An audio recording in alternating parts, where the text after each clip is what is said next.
This may be one of the reasons why he's up and about, because during the week, ladies and gentlemen, our main man, Gary Lyon, went out, and this was a labour of love, don't worry about that, to speak to a man who plays against his old club for the first time. I speak of Carlton superstar Chris Judd, one-on-one with Gary Lyon. Gary, thanks for your time. No worries, mate. A very measured young man, mate. You got a few butterflies heading back to Subi this weekend? Not a whole heap, no, just look excited about, the new challenge, and it'd be strange playing against, a lot of those blokes who I played a lot of footy with, but, essentially it's about us trying to get our third win for the year, and that's the main thing we're trying to get out of it. It is, but you can't just say it's another game.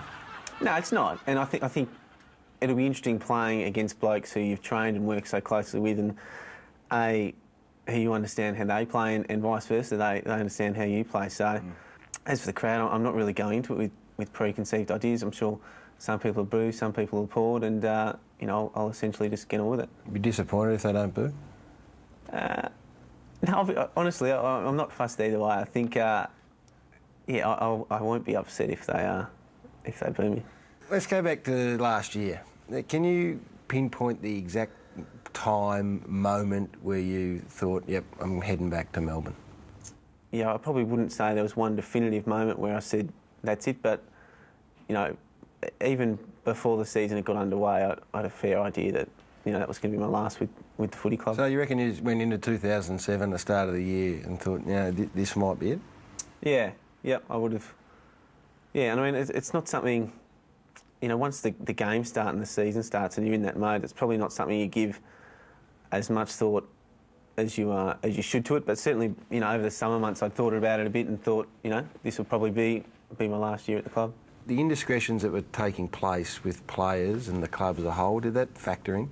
No, not at all. No. So, I mean, there's no part of the West Coast Footy Club which, I wasn't happy with, and I was trying to get away from. I enjoyed playing at the footy club, and essentially it just came down to a decision to move back to Melbourne and, as I said, be closer with family and friends and all the rest. Were you at any stage concerned about the health of teammates last year? Yeah, I think we're. I think the whole world's probably been concerned for Ben at some stage. He's obviously had a pretty public battle with illicit drugs, and I think everyone was concerned about the road he's gone down. Yeah, I think we both realise there's no secrets in footy clubs. So you guys would have become aware, I would imagine, before it became public. I mean, there were suspicions and talk, but did you address that if A, you did know, and B, did you get in and address it with him? Yeah, we didn't have. We didn't understand the extent of the problems he was facing, and we spoke to Ben. We, as in a leadership group? The leadership group did. I spoke to him individually. The coaches obviously did a lot of work with him, but essentially by that stage it was, it was too far down the track. This footy club's a famous club. We're sitting here, we've got premiership cups beside us. You walk around, or certainly when I was playing, and there was photos of Dool and Nichols and Kernan, some of the great names of the history of the game. You walk in as a new man, new boy, and straight away assume the captaincy. Did you ever have any doubts about that? Yeah, definitely. It's a tricky one, and initially I had no plans of taking on the job. But things sort of happened, I guess. What changed then? Well, the players voted, and that came in, and then Rats spoke to me, and we had a few discussions about the possibility of it happening, and I guess, I hark back to the West Coast experience where that was an equally messy situation when I first took the helm there, and that turned out to be, one of the real highlights of my footy career. What about the body? That's the question. You've had the OP, and it has famously stopped in your tracks last year. How is it now? It's going well. Are you just saying that? No. You can't come to a new club and be the man they build it around and say you're no good. Yeah, well, no, the body's feeling good. I think there's often a view with injuries that it's either that footballers are like machines and they're either broken or they're fixed, and essentially it's never really like like that. But yeah, my body's feeling really good, and certainly, you know, much further towards the fixed spectrum than I would have thought it would have been 6 months ago. So I got no complaints there. Have you played your best footy? Well, I'd hope not. You know, 24, so it's still essentially... You're 24.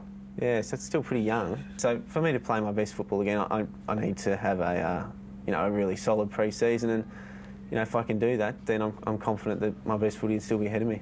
You look at us in the media and think we're flogs, don't you? Not at all, but I just... I think you do. I think you. I think you do. I think you look there, and I just get the feeling that you're looking at them going, you know, you're getting carried away, you blokes. Oh, that's the way it works, though, isn't it? I mean, everyone's got to get an opinion or something published or viewed in the media. You've got to be slightly more radical than the person before you. So it's the more radical they are, the more sort of airplay you get, and it almost becomes like a bit of a competition, you know what I mean? I think you should get 12 weeks, I think you should get 14, I think you should go to jail for 6 months, do you know what I mean? So look, that's just why you've got to keep these things in perspective, and you know, I think at times it's you know, a benefit if you don't get too caught up in it. Footy's great, but footy's a game. It's not footy's not actually real. You know, when you know, I went out in Serbia and there's 25,000 fans booing me or whatever there is, that's not a real thing that they hate me as a person, that they hate me as a footballer. And I think sometimes people lose the fact that football, it's just a game.